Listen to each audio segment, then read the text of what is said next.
going on, world? It's your main man, Kareem A. Rashid, the voice and your host of Clearing the Wreckage. Yes, we got another great episode in store for you today.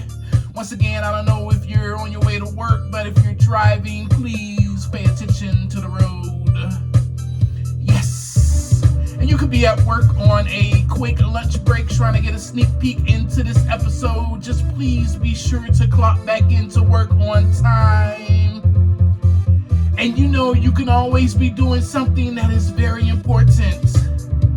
And that is on the toilet. But please make sure that you flush.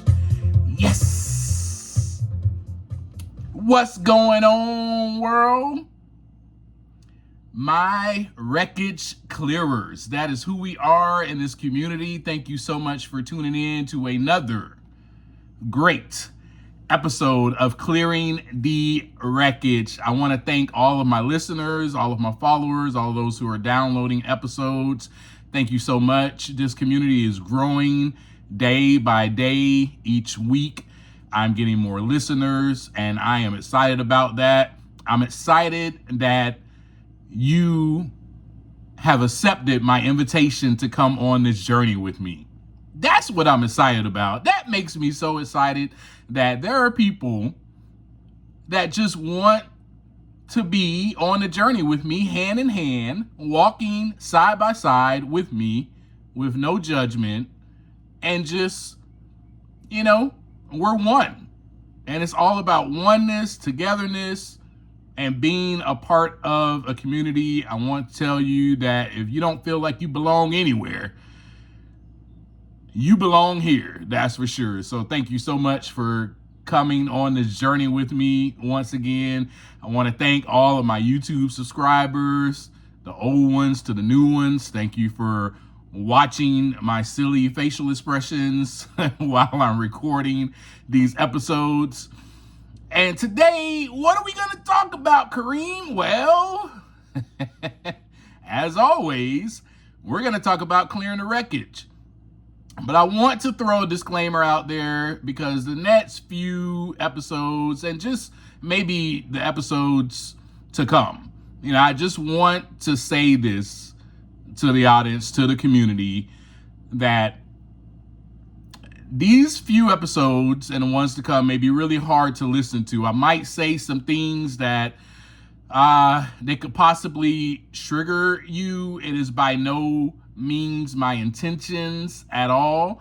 Also, anyone included in these episodes, I am not frowning upon them. I am in no way dishonoring them. I am in no way defaming their character or discrediting them.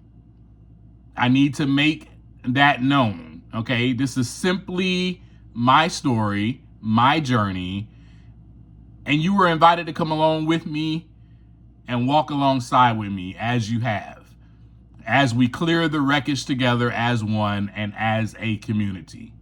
All right? So that's out of the way. Let's go, wreckage clearers.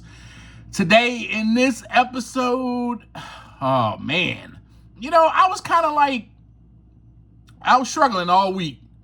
I just gotta have some honest time with y'all, I was struggling all week, like, man, what am I going to talk about?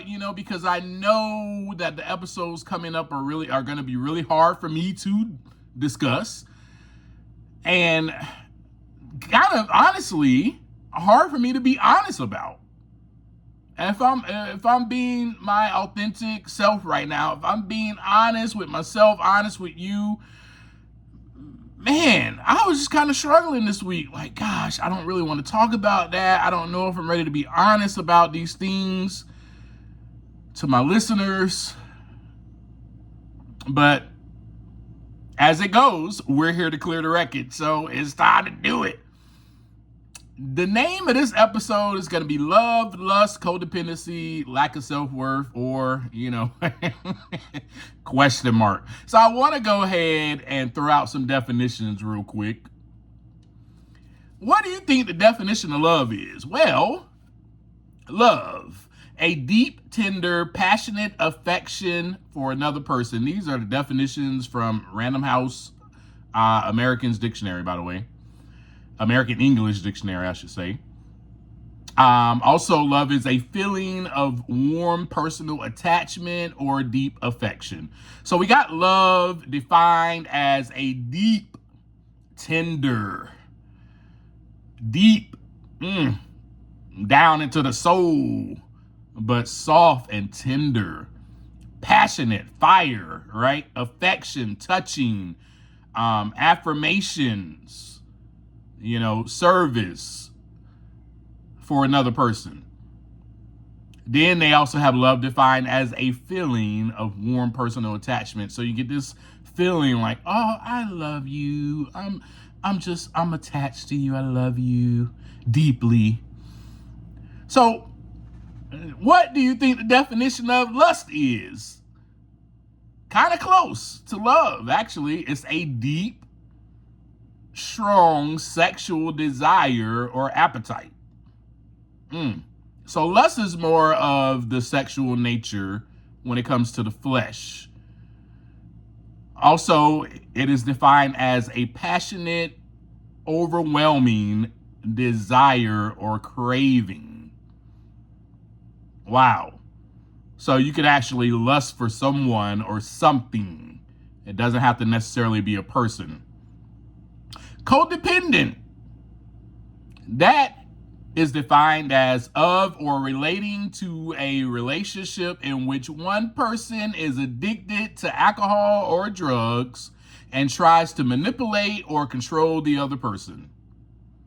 Another definition states of or relating to a relationship in which one person is physically or psychologically addicted as to alcohol or gambling, and the other person is psychologically dependent on the first in an unhealthy way or manner. Well, let's go to self-worth. What is that? Well, self-worth is the sense of one's own value or worth as a person. Some may say self-worth, some may say self-esteem, some may say self-respect.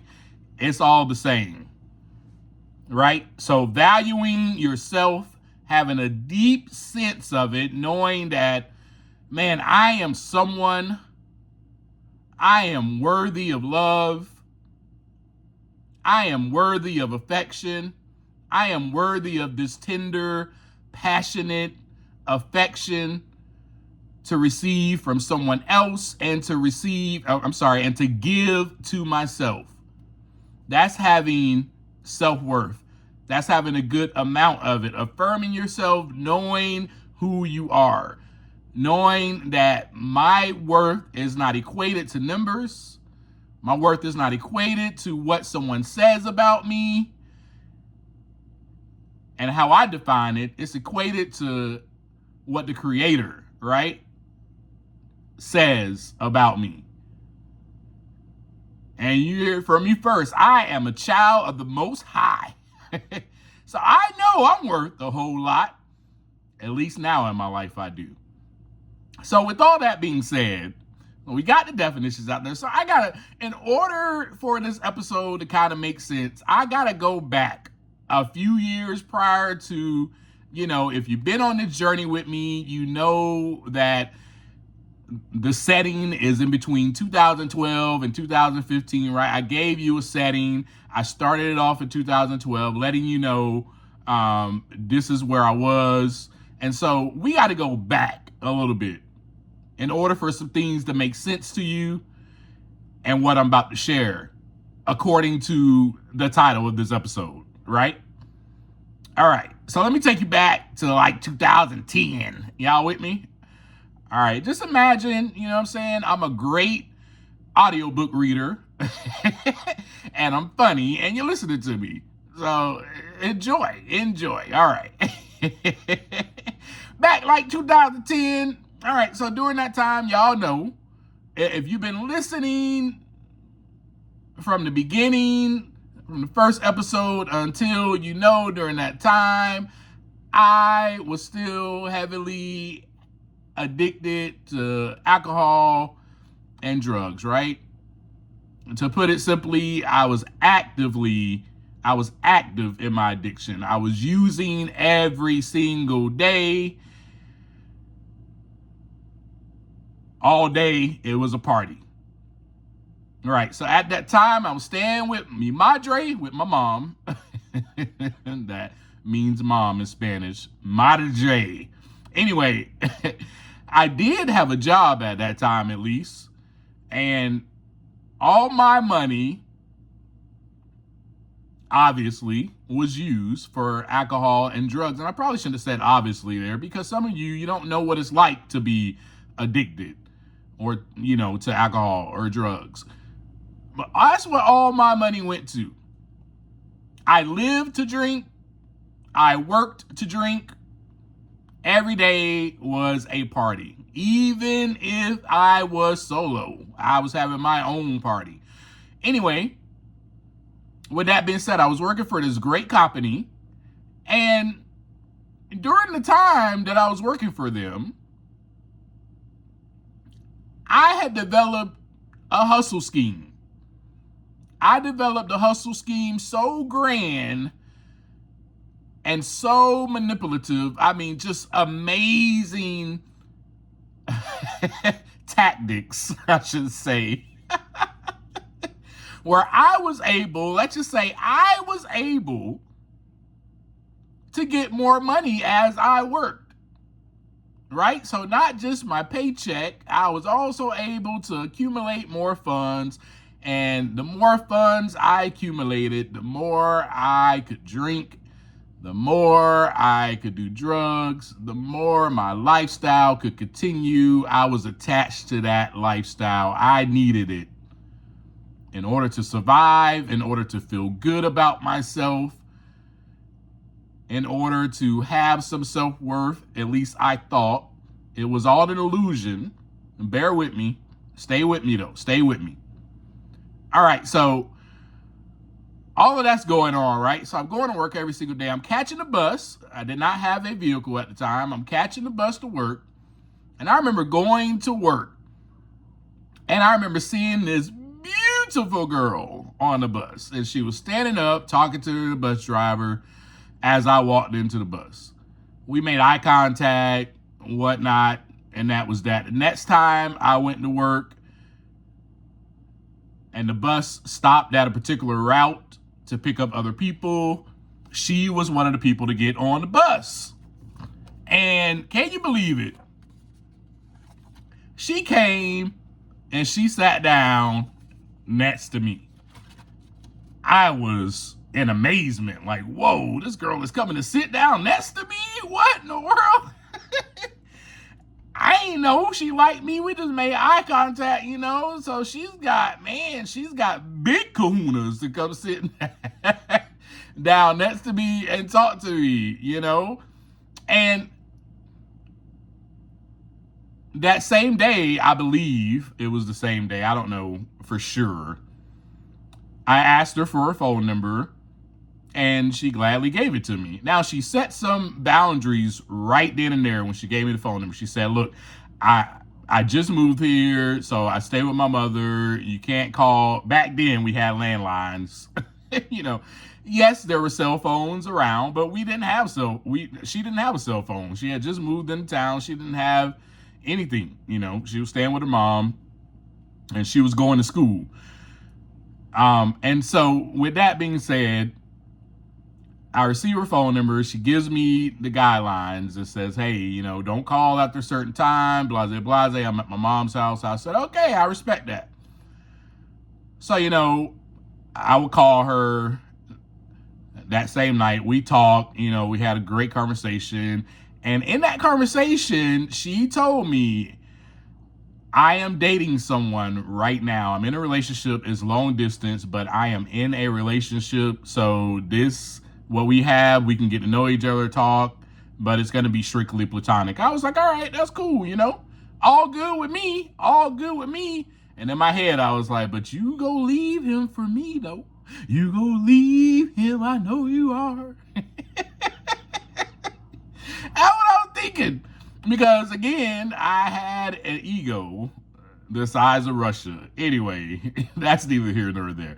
So eventually, the cool thing about it though is that she did break up with him. And come on now, you know she broke up with him because of me. Look at me. If y'all watching on YouTube, you can see this face. How could you not? How could you not? Look at his face. Nah, I'm just playing. I'm just playing around. All right, so anyway, so we eventually started dating after that. And in the meantime, I could not stop thinking about her. I could not wait to talk to her on the phone, man, to see her on the bus, to hang out, to talk. She was everything I thought of. Oh my God. And once we started dating, I would get her to start drinking. I got her involved in my lifestyle. Now, I want to just throw this out there while I'm saying this. Anyone that came in contact with Kareem and wanted to be Kareem's friend, just friend, you had to be like me. I ain't socialized with anybody that was not drinking, that was not doing drugs, that was not living a lifestyle that I was living. Because if you couldn't get down like me, then there was no point in hanging out with you, because I was going to leave you in the dust. You know, I was going to drink you under the table, and it just would have been fun. So, you know, I was selective with my choice of friends and who I decided to hang with. And so at that time, it was like, I got her to start drinking, I got her to start doing drugs, and so forth and so on. And it was amazing to me because I was like, oh, she can hang with me. What? I got a ride or die chick. That's what's up. So from that point, it became more of me becoming codependent upon her. And what happened was one weekend, her mother decided to go out of town. And her mother gave her guidelines, boundaries, rules. Hey, you know, I'm going out of town. Don't have nobody at my house. Don't have no one over here. And so she told me her parents were going out of town. I was like, cool, bet, I'm coming over. And she was like, no, my mom specifically said no one can come over to this house while she's gone. No, don't do that. And I was like, man, look. She ain't gonna know. What is she gonna know? She going out of town. Ain't like she got cameras set up in that house. She ain't gonna know nothing. Look, I'm coming over there. It's Friday night. We go drink. And we gonna have a great time. And she was like, no, don't. You know, like you could just come over for maybe a second. I'll meet you outside, but you can't. You can't. And I was like, man, chill. It's going to be good. It's going to be all good. Chill out, man. I got this. Totally convinced her and manipulated her to allow me to come over. And then later that when that Friday came around, I went ahead and went over there. And oh my God, you know, manipulated her completely to like buy drugs, you know, for us to drink. For, you know, I mean, just to basically destroy that house. I mean, I had drugs all over the table, alcohol all over the table, the dining room table. I mean, it wasn't a good look, basically. And I remember us hanging out that night, and then we end up going to sleep eventually. And then the next day we did the same thing. And so the next night we were like, you know, all drunk and high and everything. We were like, let's go to the pool. And so we went to the pool, and, you know, we're on our way back to the house. And she's like, I saw my mom. And I'm like, nah, man, what you talking about? Your mom ain't coming back this Sunday. You ain't see your mom? She was like, I'm telling you, Kareem, my mom just drove down the road. OMG. And I'm like, this is how selfish I was. I was like, man, you're my man, whatever, man. I'm going to the corner store to get me a beer. So like the corner store was right down the street from where we was. So I just walked away and went to get my beer. So as I'm walking back up, before I even walk up, her mom comes to the corner store. This is how crazy this was. Her mom comes to the corner store and opens the door, and she finds me and she says, I'm not going to tell you what she said. It was just some very, and the things that she said, she needed to say to me. Like, in all honesty, the things that she said, she needed to say to me, and I deserved every word she said to me. In a nutshell, she said, don't come back around my daughter. You are a bad influence for her. Which was true. I was. I created all the wreckage. I caused it.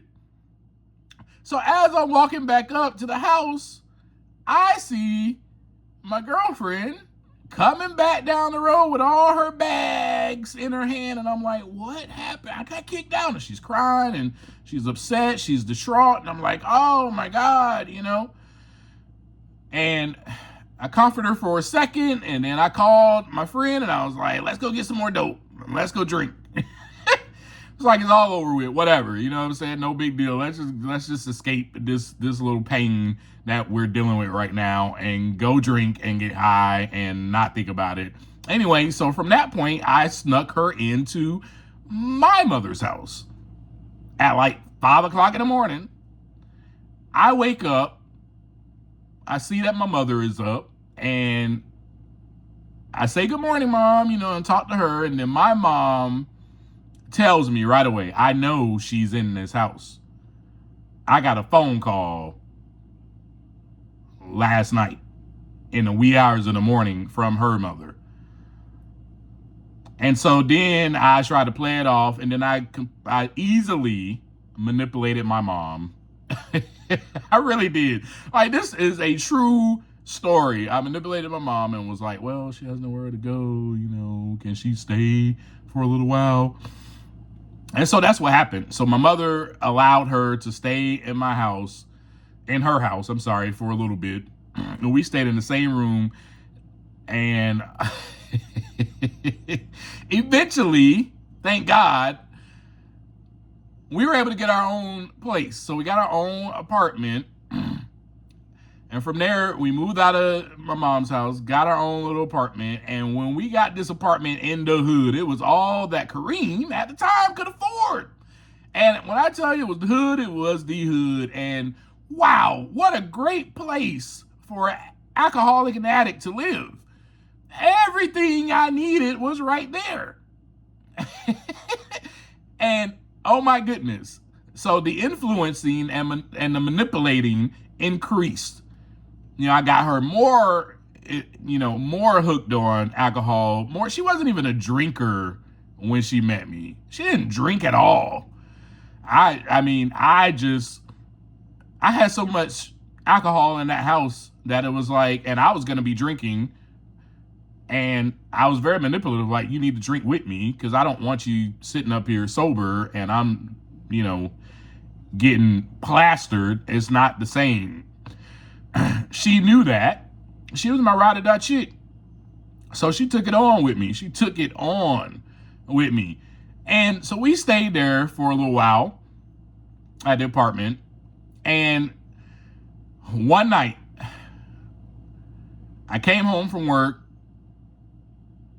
and I brought home some alcohol and all types of liquor, beer, everything. I mean, I had it all. I just got paid that night. I'm pretty sure I just got paid. And, you know, as soon as I get home, I don't wait. First of all, before I even got home on my walk to the house, to the apartment, because I got out the bus down the road and there's like a little, you know, I'm probably like a block to the apartment where we were staying. I cracked, opened a beer, you know, on the way home. I would stop also to the dope man house on the way home and get what I needed. So I would partake in drinking and using drugs by myself before I even got home. So I was already like I was wide open. I was blitzed. I was feeling good by the time I got to the house that night. Get there, I'm like, hey, let's watch a movie. You know what I'm saying? Let's just chill, man. Have a great night. Watch a movie together. No company, no friends, no nothing. She was like, that's great. That sounds great, you know. And I was like, here, boom. You know what I'm saying? Here's stuff to drink, you know, and here's drugs. Let's just hang out and have a good time. And it was like the perfect plan, right? So that's what we're doing. And then as we're watching the movie, hanging out, someone comes to knock on the door. Of course, I stayed in the hood. Everybody knew. Now, so in the hood, let me just explain something to you, how the hood works. All right. So whatever you got, we want. That's how the hood works. You know what I'm saying? And we watching you every time. So when you walk outside, we watching you. We watching to see your whole activity, seeing what you about, seeing what you doing on a day-to-day basis. All right. And if we see that you got and we ain't got, we coming to knock on the door and we coming to get some. And we're going to pretend to be your buddy, your friend, your ace boon coon, all the above to get what we want. That is how it works in the hood. So there you go. So if you never lived the hood life, now you know. So if you ever have to go live in the hood, now you know I gave you the lowdown. That's how people are in the hood. Watching your every move. You better be careful. Anyway, with that being said, got to knock on the door, open the door. I'm like, hey, what's up, man? You know, and I'm sitting there, I'm rolling up, rolling up a joint, you know, I'm drinking, and I'm like, dang. In my head, I'm like, man, I don't want to share anything with anyone except my girlfriend. This was the plan. The plan was just to hang out at the house. That's it. And so that was already in my mind. And so my homie's like, hey, man, you know what I'm saying? I need to go get this. Can you come walk with me? And I was like, you know, so I talked to her. I was like, can I go? Yeah. And she was like, no, you're supposed to stay here. And we got into a whole argument and, you know, and it was my fault because I should have just said no to him. And I should have stayed and stuck to my guns and stayed with the plan of the night. But I was like, no, I'm just going to walk down the street. I'll be right back. So I leave. I go down the street with him. I come back. And, you know, it's just a hostile environment because she is still irate. And so we get in an argument. And then all of a sudden something happened. And I blacked out. And all I know is that my friend had walked me to the ambulance. This is all I know.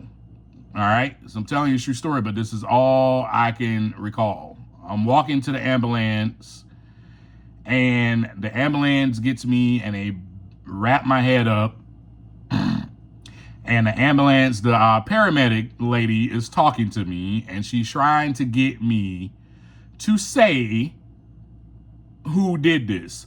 So you know what? I give a whole story.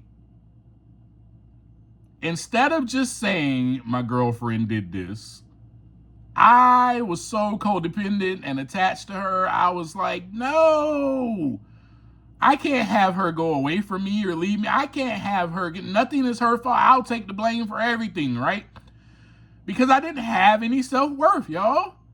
I did not value myself enough to know that I could stand alone or to be by myself. So, with that being said, the paramedic already knows what time it is. So the paramedic is just like, okay, as I'm telling this long drawn out story, and I make up the story. I make the story up, and the story is like this. Oh, you know, I was walking home. I got off the bus and I was walking home. You know, I stopped to the store first and then I was walking home. And all of a sudden somebody came up behind me and they attacked me and they robbed me for everything. And that's how this happened. And she doesn't believe it at all. I stick with that story until she finally looks at me and she says, come on. I know the truth. you are worth more than what you're saying, than what you say to yourself that you are. You need to stand up and be a man. She said that to me. And that's when I was like, okay, I'm not finna have this lady telling me I'm not no dang on man. Nah. That's when I was like, okay, well, if you know the truth, then that's okay. So then you know what happened. And so I had to watch, at that time, my girlfriend being taken away from me. And let me just pause right here, because this is a moment where, if you've been listening to these episodes, the abandonment has come. This is where I'm feeling lost. I'm feeling confused. I'm in dismay. I'm upset. I'm agitated. And I feel that the whole world is about to collapse.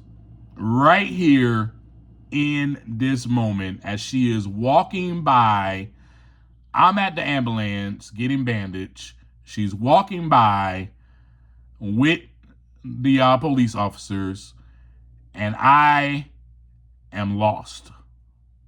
Totally lost. My heart drops. In my mind, I'm in shock. And at the same time, I'm thinking to myself, well, I'm being abandoned again. So if you've been listening all the way up to now, you already know. I ain't gotta go back into those details about me feeling abandoned or me feeling lonely. You already know. So I got to the hospital. I couldn't tell you what else happened from there. I mean, they put me under, or whatever. So I don't know. All I know is eventually I got back to my apartment. I could not go back to work. I took a leave of absence, so I couldn't go back to work because I had to heal from my injury. But eventually I got into things to where I felt like I didn't need to have to work. I was making my own money. I was out there hustling. So I just was like, man, forget work. I'm not going back to work for a little bit. But then eventually I did go back to work. I just kept calling and saying, I can't come to work. I can't come to work. I'm still trying to heal. And I prolonged it as long as I could. But eventually I went back to work. But eventually I also lost my apartment. And in losing that, my mother so graciously allowed me to stay with her. And one of the reasons I lost my apartment, it wasn't because I couldn't pay for it. It wasn't any of that. It was because I was so depressed that I could not do anything. I mean, I was literally stuck. I was in paralytic fear that I was going to be alone now for the rest of my life, because I thought I found my ride or die chick, and this is it for me. I'm not looking for anybody else. This is it, and then she left. And so I felt alone. I felt devastated. And I felt like I would never have anybody. And so it was just really hard. It was a really hard time for me to gather myself and to pick myself up and say, it's going to be okay. You gotta be responsible. And let me just throw in that you have to remember that I had a hard time with being responsible, because I used all my money for alcohol and drugs. I mean, that's what I did. So it was hard for me on my own to be responsible. At least when she was there, we both were kind of, she was helping me be responsible. So I felt like I needed her, and then she was gone. Whew, that was such a hard time. And that was hard for me to talk about also. So, but thank you so much for just bearing with me and listening. And so eventually I moved in with mom, and then I go to visit her while she's incarcerated, and I don't want to give up on her. She's telling me it's over. I'm no good for you. Look at what I did. You need to just forget about me and move on. I couldn't. I really couldn't. I was like, no, I need you, I love you. Yeah, I need you in my life. I'm nothing without you, all those things. And that is actually how I felt on the inside. I mean, it was this overwhelming feeling, this overwhelming craving.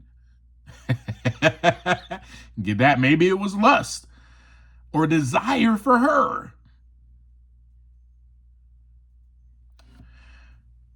Eventually, I won her back. I don't know how, but I worked on forgiving her, and I felt like if I could forgive her, then I could be back with her, and we can just, move forward from here. And so eventually, that's what we did. And we got back together, and it was going good, for a little while. But my decision was probably the worst decision, because in the eyes of other people, not in my eyes, in the eyes of other people, it was the worst decision. In my eyes, it was the best decision. It was like, oh, I got my girl back. I got my rock. Now we good. We good. Let's go conquer the world. Let's go drink. Let's, let's terrorize the city. Let's have a great time. So I got her back, and eventually I asked my mom again if she could stay with us. She had nowhere to go. She had just got out. She just got released. She had nowhere to go. I asked my mom, if she could stay with us. My mom actually allowed this to happen. And so if you know the story, eventually my mother kicked me out of her home. And that's actually where this whole podcast pretty much starts off at, right? So now we're back at that point. And because she was living with us, she got kicked out too. So off to the woods we go. And that's where we wound up. And then you already know the story about me leaving the woods, me getting sober, me getting clean, us going our separate ways. And then me just clearing the wreckage from there, right? Clearing the wreckage, moved back in with my mom, boom, got a job, got a car, got a place to stay, was going to therapy, clearing the wreckage, going to church every Sunday, going to church every Wednesday, going to my Monday night recovery meeting with the men, clearing the wreckage. Boy, I was like, nope, I'm going to be a different man, right? So you already know that. And so now we're at this point where eventually the ex comes back into my life. I'm staying by myself. The ex comes back into my life. I don't really recall how we got in touch with each other. I really don't. But eventually, we started dating again. Now, at this time, I'm sober and I'm clean. So I'm not living the lifestyle that I live. But I felt like, man, I've been working on myself, like I'm doing a lot better. And, oh, man, here she comes. I can help her do good as well. And we can do great together. So this time I had a whole different mindset. Like, we can do great things together, and we can, just be amazing people and help one another out. She can get on board with the things I'm doing. I'm helping people. I'm volunteering at places. I'm working. She can get a job. But all these things I'm thinking, right? I'm like, yeah. And so eventually I proposed to her. I was like, nah, this is going to be my wife, She was sober. She got sober and clean, So I was like, yeah, this is awesome. And then she got taken away from me again. And there the abandonment set in once again. And after doing work in therapy, I realized I was completely codependent upon her. I had no idea who I was, but when she was around, I knew who I was. I hope that makes sense to you. So I had no value within myself, no sense of value. I still didn't, even though I'm going to work. I got a car. I was able to do all these things, go to therapy, get my own place. I still did not see myself as anyone is besides a destructive, selfish, worthless piece of crap human being. But when she was around, I was more than that because I was something to her. And because I was something to her, it gave me a false sense of value. That's codependency. So I get abandoned again, and I am depressed. I fall into a state of depression, and this depression hit hard like it never hit before. I stopped going to church. I stopped contacting the people that I knew that were helping me. I stopped contacting my mentor. I just could not go on without her. It was hard. It was really hard, y'all. It was really hard. So within that time, I still was going to therapy. So I was learning some things, but I wasn't really applying them. But I remember my therapist telling me this. You love her, Kareem. I know that you love her, but your love is also codependent, and your love is also lust. And you have no self-worth. You are still learning who you are. Now, one of the things I learned about that, during that time, yes, I was depressed, but I was still able to kind of look within a little bit, not much. I mean, I really didn't want to deal with it, but I was learning that, oh my gosh, I need more help. I need more help. I need to dig deep. I need to go back to my childhood, because this is where this all stems from.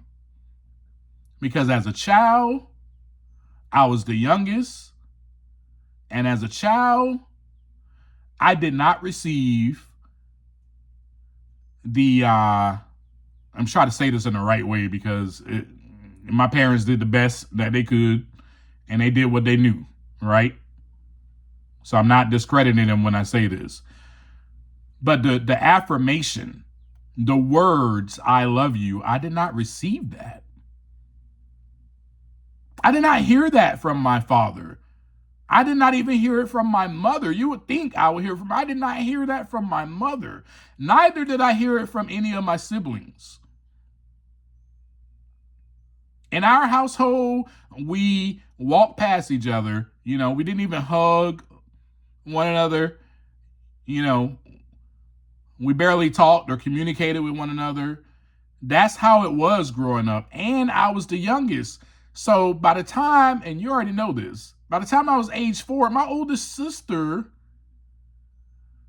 had already graduated from high school. So she was gone from the house. First, that's abandonment. First, at age 4, the feeling of abandonment. I'm not saying that she abandoned me, because obviously she just graduated high school and moved out of the house.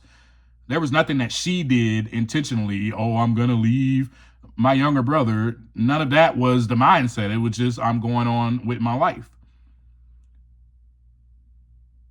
But the mindset of me as a 4-year-old kid not seeing his older sister anymore all of a sudden, where did she go? And then shortly after that, my other sister was gone. Then shortly after that, my other sister, 3 older sisters and an older brother. Then eventually, my brother was gone, and it was just me. So the feeling of loneliness, oh my gosh, you want to talk about somebody feeling lonely all their life? My whole childhood, I was lonely. I had no one. No one. Because my parents had went through their divorce. I didn't have anybody. So then I finally get somebody, and then they get taken away from me. Man, come on. Of course I'm depressed. Of course. To me, I thought how I was feeling was natural. So I'm like, goodness gracious. I mean, and I had people come into my house. I had people checking on me. You know, I had people trying to get me back up.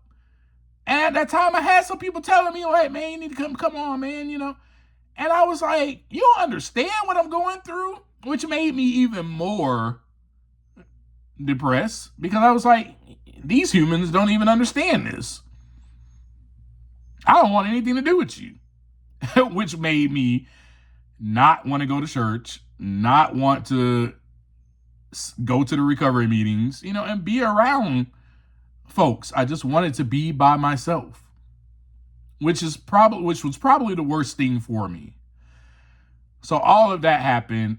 And one of those things that I did learn is that, oh my goodness, I mistake love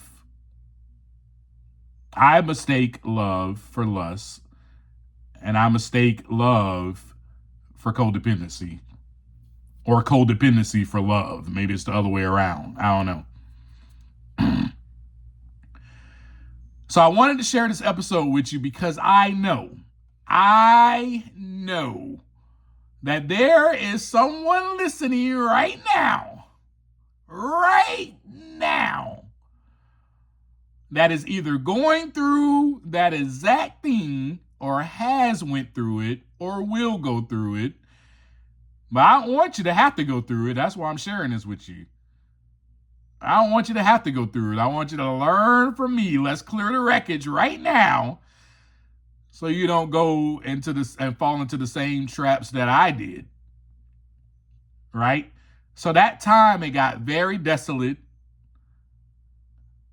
lonely, but eventually, I started going back to church. I got myself up. I don't know how. Started going back to church. And I started going back to my recovery meetings on Monday. I stayed sober and clean. And for that, I was excited. I was doing everything in my power to stay clean. And the one thing that I did was I decided to help other people. I got out of myself. I started a YouTube channel back then. I erased half of those videos. So if you're on my YouTube, you probably won't see none of those videos.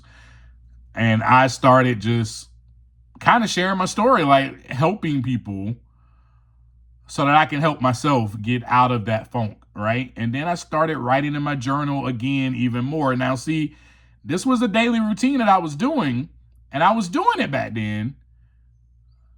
But then I just increased the journaling.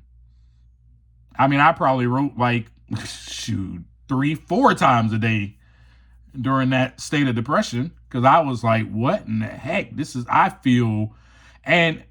I feel totally lost.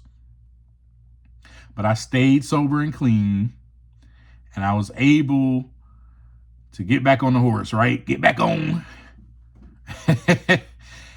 and ride. So I know that there is somebody listening to this episode today that needed to hear that. Because you probably asked me like, Kareem, why you share all of that with us, that whole story about it? Because I wanted you to know that you are not alone. You're not alone. That was an abusive relationship that I was in. Psychologically, physically, emotionally, completely. Completely abusive. I was completely codependent upon her. In fact, what I learned is I was codependent upon everyone that was close to me that I came in contact with. And I learned that through therapy. So anyway, I want to thank y'all so much for listening.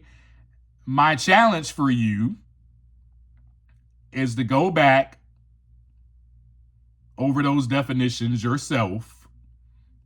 The definition of love, definition of lust, definition of codependency, definition of self-worth. I want you to take some time and look inside and define where you are. If you're in a relationship with someone, define that. Do I actually love this person?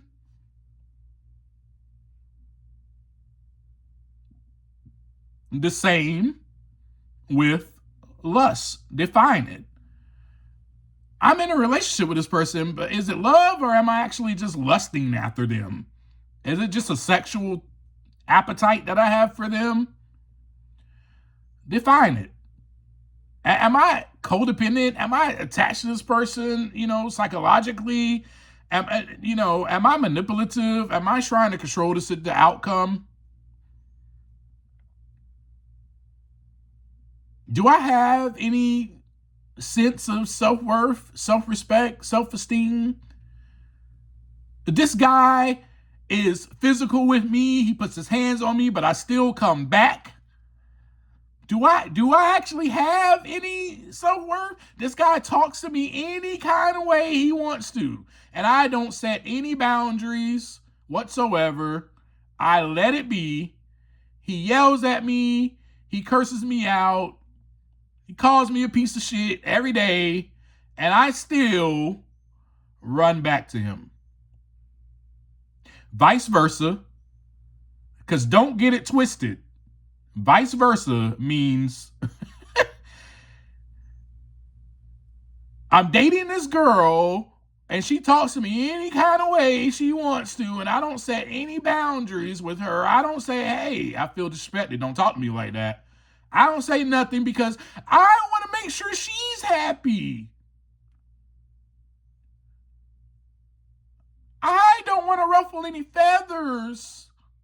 I don't want her ultimately to leave me. Folks, that's where I was. That's exactly where I was.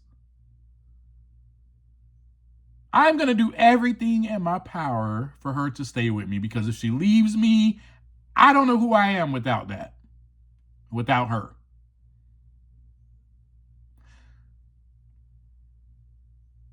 Whether it's with your parents, whether it's with, your boyfriend, your girlfriend, if you're married, your husband, your wife, it could be coworkers. Ask yourself that question about codependency when it comes to your coworkers. Do I just let my coworkers talk crap about me every single day that I come to work? Ask yourself these questions. I want you to journal about this.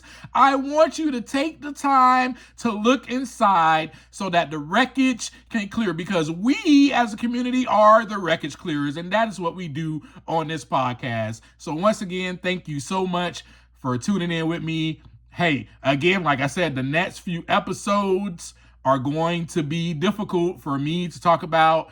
Please be praying for me, and that I will have the strength and the faith and to get on and share it regardless, which I'm pretty sure I will, but I need your prayers and your help too, and your support. It's much appreciated, trust me.